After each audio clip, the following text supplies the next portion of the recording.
Yes, there was a degree of pleading there, I think, from Jerry, that to leave them alone as much as possible, to try and give them some sense of privacy and normality. This was not news. This was just looking at stuff, and the only message it imparted was look, look, look. Keep looking at them. Look, look, look. How much has news reporting changed over the last 10 years? Well, you can go live from almost anywhere at no notice. Cameras don't have to be wired up to a satellite truck so they can roam about more. You can point a laptop at the sky and do a video phone live from the top of a mountain in Afghanistan. Downside is the viewers aren't that impressed by the fact that you're live outside the High Court. It's no longer a big deal. What are the prime sins for a reporter? How many ways are there to say, I don't know? Well, a good way to find out is to watch a reporter going live from a breaking story. This story is still developing, or details are still patchy, or the full picture is only just emerging, or it's too early to know exactly, or there are conflicting reports, or police are saying little. Often you can tell the reporter's only just pitched up in a taxi and is being fed whatever he or she knows from the studio through an earpiece. This is the central paradox of a live report from the scene, that it's almost always the place where a reporter's least likely to find anything out.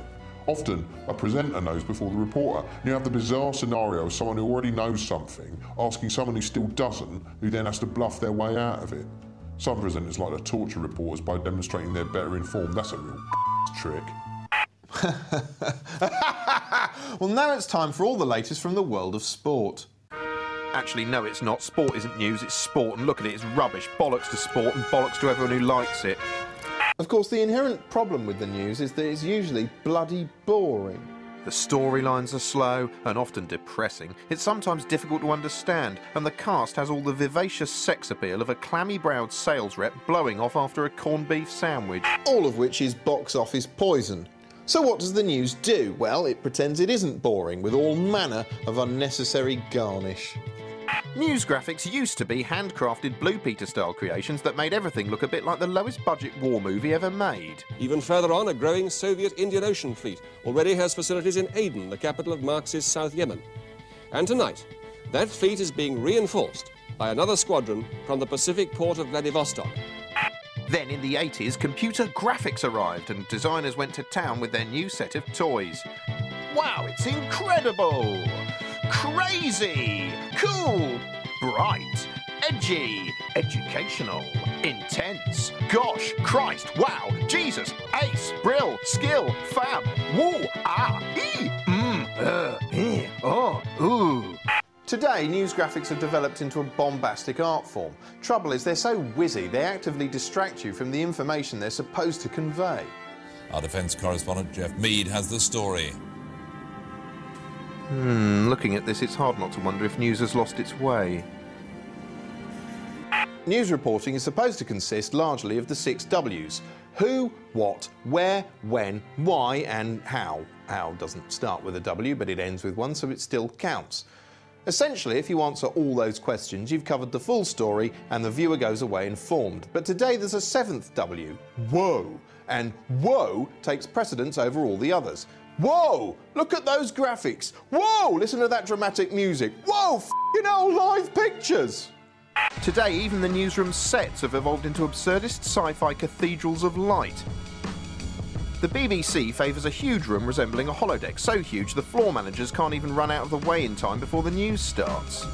Sky, meanwhile, has a gaudy red and blue approximation of CTU from 24, with screens on every surface imaginable, even the desk where they can beam summaries of every f***ing sentence as they're being spoken aloud, presumably so you can desperately cling to some sense of what the hell's going on.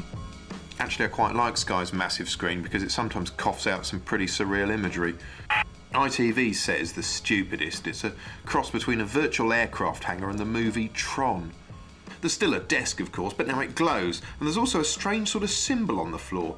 It's like a mystic rune or a crop circle. Look, I've tried drawing it. Look, what does that mean? I keep expecting to be abducted one day by stormtroopers wearing that symbol on their arms. When it was a boring bloke sitting at a boring desk being boring, the news was easy to ignore if you didn't want to pay attention to it. But now it's so dramatically packaged it can lead to a sense of panic. Sometimes a very British type of panic. I'm talking about queuing. When the story that Northern Rock had requested help from the Bank of England broke, concerned customers started queuing up, and of course, the news was there. The thing is, queuing isn't very exciting. Not as exciting as, say, well, I don't know, panic? Panic across the country, a run on Britain's fifth largest bank. And Northern Rock appeals for calm and urges its customers not to panic. Northern Rock's share price plunges as panic engulfs the troubled bank. On high streets around the country, savers queue, desperate to withdraw their money. Tonight, don't bank on it. The calls for calm go unheeded. Well, the tone of this is certainly allaying my fears. They pulled out all the stops. There were animated headlines wondering why has it gone so wrong, and some weird little bloke standing in hyperspace conducting rivers of banknotes around the screen. In a bid to whip up a frenzy, they even wheeled out the big puns. Things look rocky for Northern Rock. Competing for attention amongst all the news pizzazz was Alistair Darling, the Chancellor of the Exchequer. But a weedy-browed man is no match for all the surrounding theatrical seriousness, especially when he's backed with pounding dramatic drums. If people want to put money in, or if they want to take money out, they can get their money out. The bank is able to provide them with the funds if they want to withdraw their saving. You know, if I was Alistair Darling, I'd insist on being accompanied by a string quartet all the time, just so they couldn't dub that sinister music over me. Look how much more relaxing it is. People want to put money in, or if they want to take money out, they can get their money out. Anyway, next day, guess which had won out? Quiet appeals for common sense, or don't bank on it? Calm down. The Chancellor renews his plea tonight as thousands of Northern Rock savers ignore his advice. Compounding the problem, the news spends more time than ever asking people what they think. And people aren't financial experts, they're just people. Many of these people simply don't trust what they're being told. The Chancellor has said, don't panic. So did the captain of the Titanic. That went down. A valid financial point. At times it felt like they were willing people to panic. You're actually just adding to the hysteria here. What do you say to that? I'm not panicking. Are you here to get your money out? Yeah. Some people might say that is panic. Go on, panic properly, shit yourself in the queue. Even Ron Jeremy got his 2 cents in. But when the government says, don't panic, I start to worry a bit. And then I lose wood. What you have here is a sort of echo chamber. The sense of drama and the live footage of snaking queues creates a rolling stone. And yet the news still seemed mystified as to where the panic had come from. Thank you for updating us there in Kingston. As you say, that branch due to open in about 25 minutes' time. Back to you, of course, when that happens, to see the rush. Well, that's all the Screenwipe for this evening. Good night.